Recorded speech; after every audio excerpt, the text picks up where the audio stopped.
To save her brother's debt, she married a cruel millionaire. But on their first night— Hello everyone. Before we begin today's story, I have a small favor to ask. Please hit subscribe and turn on the notification bell so you never miss our channel's new videos. It is quick, free, and the best way to support us in bringing you more dramatic stories. Your support means the world to us. Where are you watching from? Drop your city or country in the comments below. Thank you very much. Now, let us return to our main character. Ella sat alone at the worn wooden table in her small apartment, her trembling hands clutching a faded envelope. Inside lay the official notice. Her younger brother's debt had spiraled beyond control. The sum was crushing, an amount she could never dream of repaying in her lifetime. The collectors had been calling every day, and now the threats had turned darker, more dangerous. Tonight, a final warning had been delivered. If the debt was not settled, her brother would pay with his freedom, or worse, his life. The door slammed open. Her brother stumbled inside, his face pale and bruised. "Ella, they said I have 72 hours. If I do not pay them back, they will." His voice cracked, fear swallowing the rest of his words. He dropped to his knees, clutching her hand like a child. Ella's heart pounded. She was not wealthy, she had no assets to offer, and she worked 2 jobs already just to keep a roof over their heads. Yet, as the desperation filled the room, another man's name surfaced in the conversation. Damian Blackwood, a ruthless millionaire. A man known for his icy demeanor and unshakable power. He was feared in business, respected in wealth, and whispered about in scandal. And now, unbelievably, he was the only one who could erase her brother's debt. But there was a condition. The next morning, Ella found herself standing before Damian in his towering office building, the glass walls stretching high into the sky, a fortress of wealth and pride. Damian sat behind his massive desk, his tailored suit as sharp as his gaze. On the polished surface lay a thick contract. "Miss Ella," he said, his voice cold, steady, and cutting. "Your brother's debt is insignificant to me. I could erase it in a single moment. But why would I do that? Unless, of course, you agree to my terms." Her lips parted, but no sound emerged. She stared at the contract, her pulse racing. "Your terms?" Damian leaned back, his eyes narrowing with a glint of cruel amusement. "Marriage. You will become my wife. Not in love, not in passion, simply in title. A name for you, and a shield for me. It will last for as long as I decide. Do this, and your brother walks free. Refuse, and he faces ruin." Ella's breath hitched. Marriage. The word alone felt like a chain around her throat. She thought of her brother's pleading eyes, of the way he had clung to her, terrified. Could she sacrifice her future for his life? Her trembling hand reached for the pen. The contract loomed before her, each line heavy with finality. Damian's words struck like ice in her ears. "Do not forget, this is only a transaction." And with one shaky signature, Ella's fate was sealed. A cruel bargain. A paper-thin marriage that bound her to a man she barely knew. A man whose heart seemed carved from stone. Yet, even in that moment, as her name bled across the page, Damian's eyes lingered on her with something more than indifference. It was gone as quickly as it appeared, hidden beneath layers of power and pride. Ella did not notice. All she knew was that her life had just changed forever. The heavy silence of Damian's office lingered in Ella's ears long after she had signed the contract. The ink was barely dry when he slid the papers into a folder and closed it with a sharp snap. His expression was unreadable, carved in stone, as if her life-altering decision meant nothing more than a minor business deal. "From this moment on," Damian said, his voice cold and deliberate, "you are my wife in name only. There will be no affection, no expectations beyond appearances. You will move into my residence immediately. Disobedience will not be tolerated." Ella swallowed hard, her hands tightening around the small purse she carried. "I understand," she whispered, though her voice trembled. He rose from his chair, his tall frame casting a shadow over her. "Good. My driver will take you to the estate tonight. Do not mistake this for kindness. This is an arrangement, and arrangements come with rules." That evening, the black car pulled up to the gates of the Blackwood estate. The mansion loomed like a fortress, its towering pillars and wide stone steps intimidating in the pale glow of the night lamps. Ella stepped out of the car, her worn shoes clicking against the marble steps, a stark contrast to the grandeur around her. Her heart thudded in her chest as the doors opened to reveal a world of wealth she had never known. Inside, the air smelled faintly of roses and polished wood. Glittering chandeliers hung high above her, spilling golden light across halls lined with priceless paintings. But despite the beauty, there was no warmth. The walls felt cold, like a museum built to display power rather than to welcome life. A maid appeared, her posture stiff, her expression tight with judgment. "This way, miss," she said, leading Ella up the wide staircase. The woman's tone made it clear she did not see Ella as worthy of the title she had just been given. The bedroom was vast, decorated with velvet curtains, and a king-sized bed carved from mahogany. Ella stood at the threshold, her breath catching at the sight. This was not her home. This was not her marriage. It was a cage, gilded and silent. Damian entered moments later, his presence filling the space. He looked at her as though she were a stranger trespassing in his world. "Remember," he said slowly, "do not expect anything beyond this contract.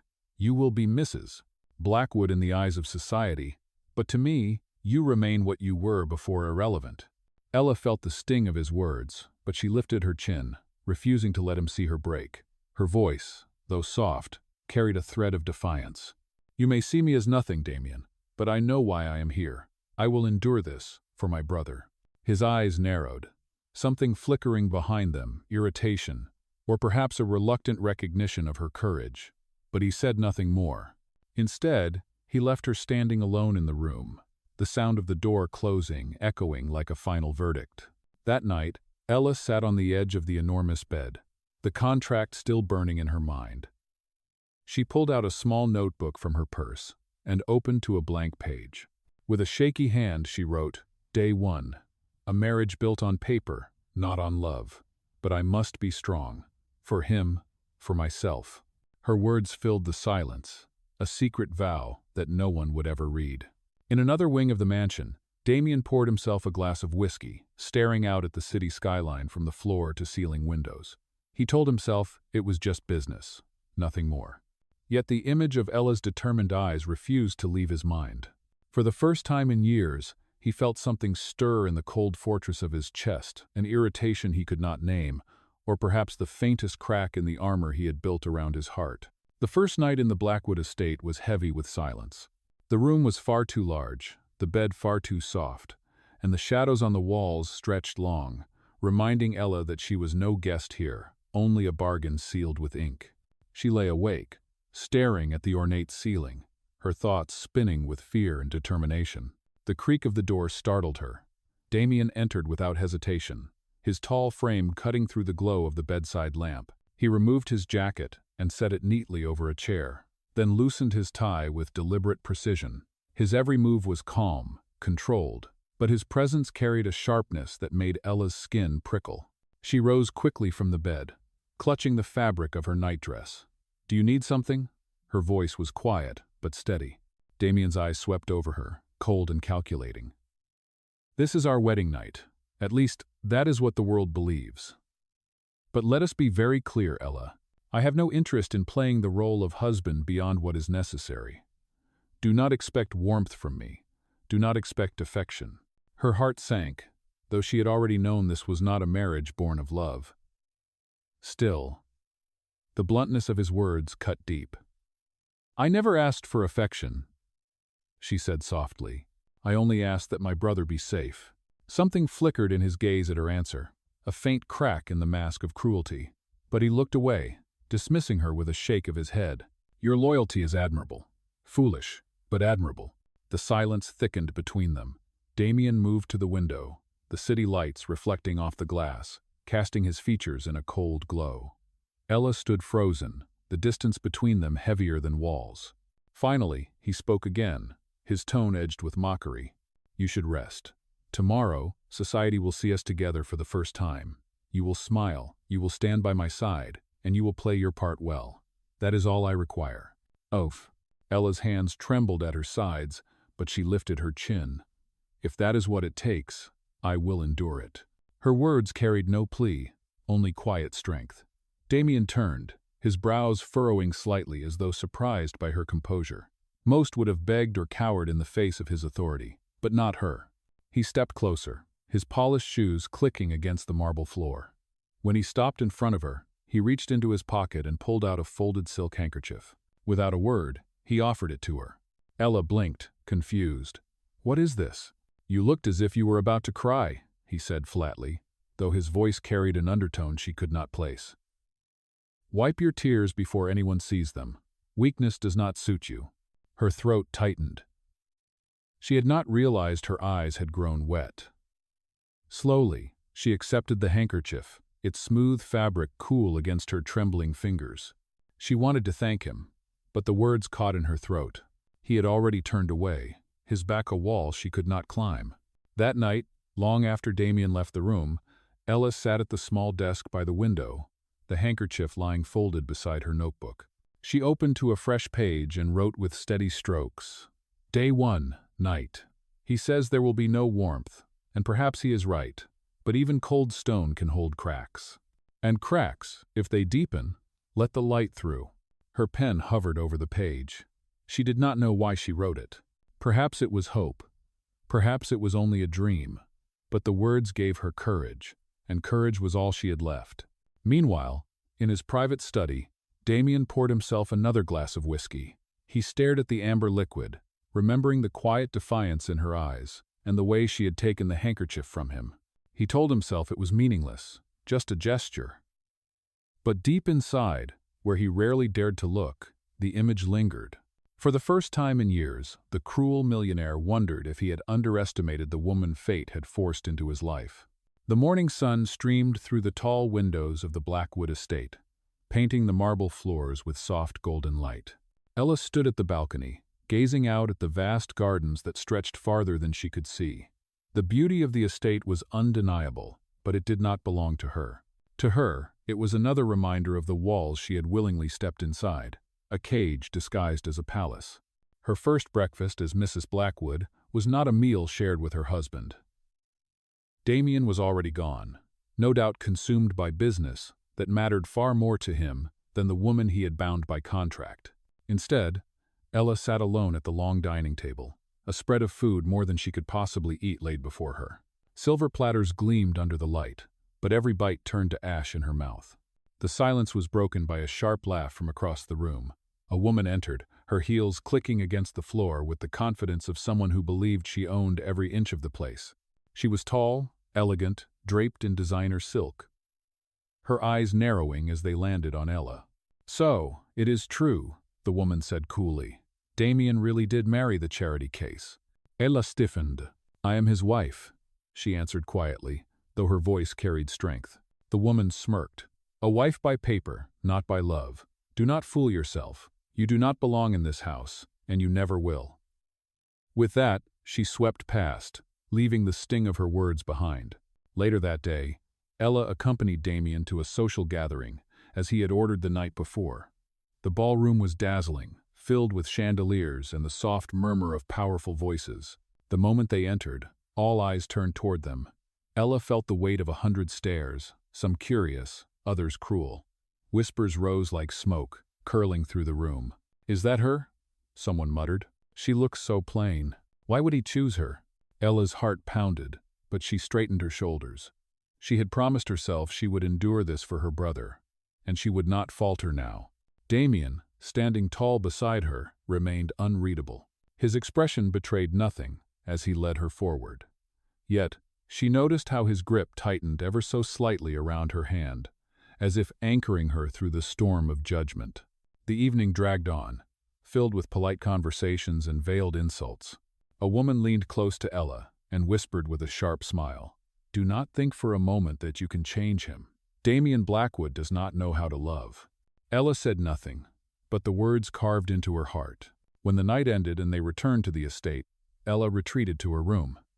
She pulled out her notebook once more, the only place she could pour her unspoken feelings. Her pen scratched across the page. Day 2. They see me as less than nothing.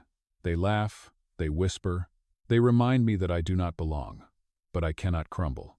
If I stand tall, maybe one day the world will see me for who I truly am. She closed the notebook and placed it gently in the drawer. Meanwhile, Damian remained in his study, staring into the fireplace. He had seen the whispers, heard the laughter directed at her. He told himself it was irrelevant. She had chosen this life, after all. But then he remembered the way she had stood beside him. Chin lifted, shoulders squared, refusing to bow beneath the scorn. For reasons he could not explain, it unsettled him. The girl he had dismissed as weak was showing a strength that echoed louder than the voices of the entire ballroom. And though he would never admit it aloud, Damian felt a flicker of something he thought long dead: respect. But respect was dangerous, because respect had a way of opening doors to emotions he had sworn never to feel again. The days that followed were heavy with routine. Damian buried himself in endless meetings, contracts, and late nights at the office. Ella, left in the vast mansion, tried to find small ways to keep herself from drowning in silence. She spent mornings in the garden, afternoons reading in the library, and nights writing in her notebook. Her only confidant. But one evening, as the autumn wind swept through the gardens, Ella collapsed in the courtyard. Her vision blurred, her body giving way after days of skipped meals and sleepless nights. When she awoke, she was no longer outside. Ella opened her eyes to find herself in a grand bedroom she did not recognize. Damian was there, standing at the bedside, his jacket discarded, his tie loosened, his expression tense. For the first time, his eyes did not carry mockery or disdain. They carried something else: worry. "You fainted," he said, his voice sharper than he intended, as though anger could mask the concern he could not admit. "Do you not know how to take care of yourself?" Ella tried to sit up, but her body was weak. "I am fine," she whispered, though her pale face betrayed the truth. "You are not fine," Damian snapped. Then, softer, almost reluctant, he added, "You need to eat. You need to rest." For a long moment, the room was filled with silence. Damian poured her a glass of water and set it carefully on the table beside her. When she reached for it, her hand trembled. Without hesitation, he steadied the glass in her grip. His fingers brushed against hers, and for the first time, the air between them shifted. Ella met his eyes, surprised by the glimpse of humanity breaking through the armor he wore so carefully. "Why do you care?" she asked quietly. Damian's jaw tightened. "Because you are my responsibility now, and I do not like seeing what is mine fall apart." The words were harsh, but Ella caught the flicker of truth beneath them. He did care, though he refused to name it. Later that night, when she was alone again, Ella pulled her notebook close and wrote, "Day 5. He says I am his responsibility, nothing more. But the way he looked at me when I was weak, the way his hand steadied mine, it was not cold, it was not empty. For one moment, I saw the man beneath the stone." Meanwhile, Damian sat in his study, staring at the untouched glass of whiskey on his desk. He thought of her pale face, her trembling hands, and the stubborn strength that burned even in her weakness. He told himself it meant nothing, yet the truth pressed against him, harder each day. Ella was not breaking under the weight of this arrangement. She was standing taller, and against his will, Damian was beginning to see her not as a pawn, but as a force strong enough to shatter the walls he had built, and that realization unsettled him more than anything else ever had. The following week, Damian announced that Ella would accompany him to a gala hosted by one of the most influential families in the city. The event was a spectacle, an annual gathering where power was paraded in diamonds and silk, and where alliances were forged under crystal chandeliers. For Ella, it felt like walking into a lion's den.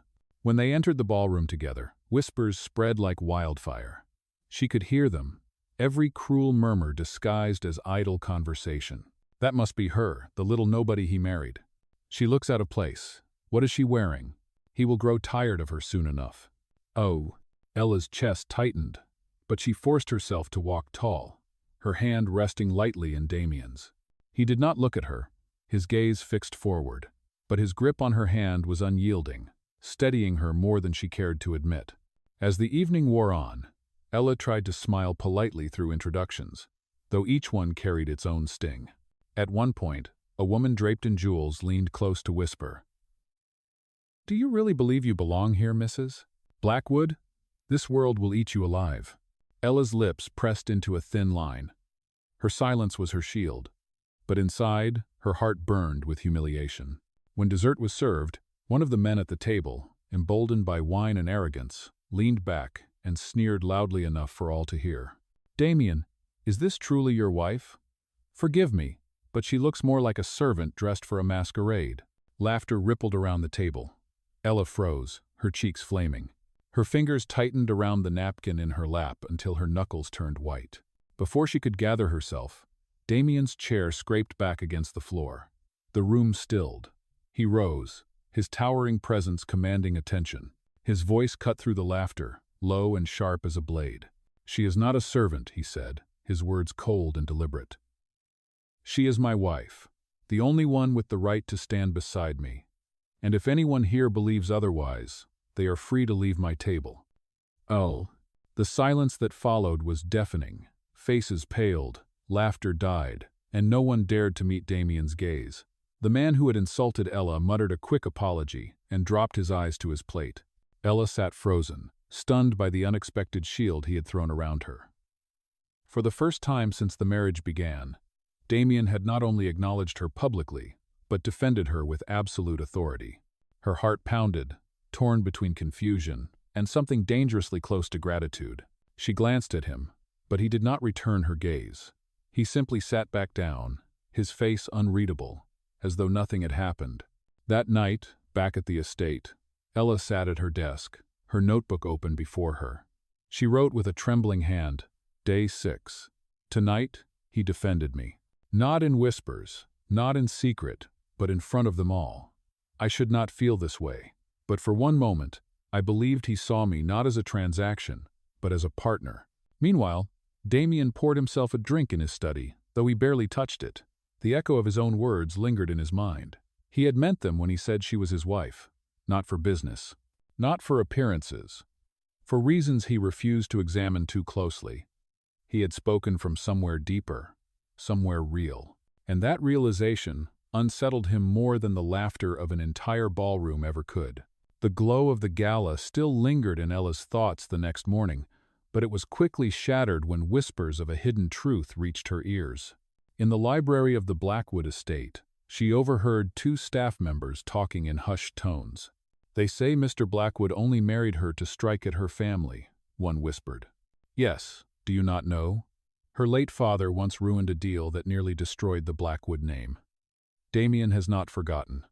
The words hit Ella like a blade to the chest. She stumbled back, her breath shallow, the pieces of a puzzle she had ignored suddenly falling into place. The coldness, the contract, the disdain, it had not been only about her brother's debt. It had been revenge.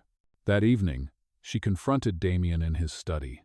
He stood by the window, the city lights casting shadows across his face. "Tell me it is not true," Ella said, her voice trembling.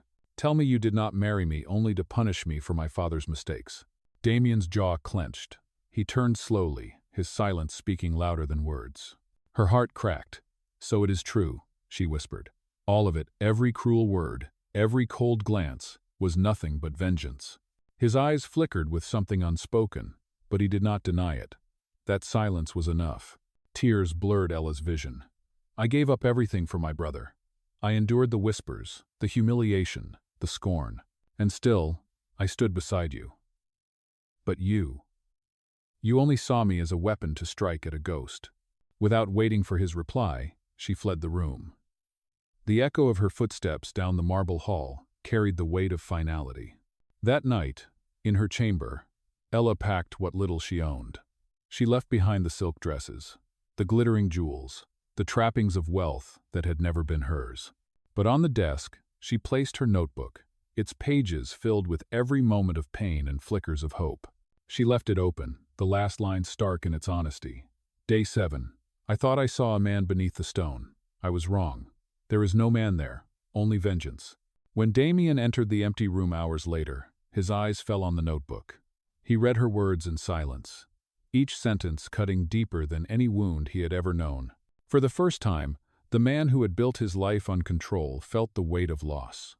A loss he had brought upon himself. Damian sat in the empty chamber long after Ella had gone, the silence pressing against him like a weight he could not bear. Her notebook lay open on the desk, her words etched into the page with raw pain. He read them again and again, each line a mirror reflecting the cruelty of his own choices. For years, he had carried the burden of vengeance, convinced it gave him strength. But now, in the space she had left behind, he saw only emptiness. The next morning, Damian's world felt colder than ever. He canceled his meetings, dismissed his staff, and spent hours walking the halls of the mansion that suddenly felt hollow. Her laughter, faint though it had been, no longer echoed through the corridors. Her quiet presence, the resilience she carried even in her silence, was gone. For the first time in his life, Damian Blackwood felt the cost of victory, and it tasted like ash. He found himself driving through the city, searching without knowing where to look. At last, he saw her on a quiet street near a modest apartment building. She carried a small bag, her face pale but determined, her steps heavy yet steady. "Ella," he called, his voice breaking through the autumn air. She froze. Slowly, she turned, her eyes guarded. "Why are you here, Damian? Have you come to remind me again that I was only ever a pawn in your game?" He stepped closer, but there was no arrogance in his stride now, only desperation. "I came to tell you the truth. Yes, at first I married you for revenge. I let anger guide me, and I used you as a weapon against a man who is no longer even alive to see it. But what began in vengeance, it changed. You changed it." Ella shook her head, tears brimming. "You do not get to rewrite this. You shattered me, Damian. You made me believe, for one fragile moment, that I was more than a transaction. And then you proved me wrong."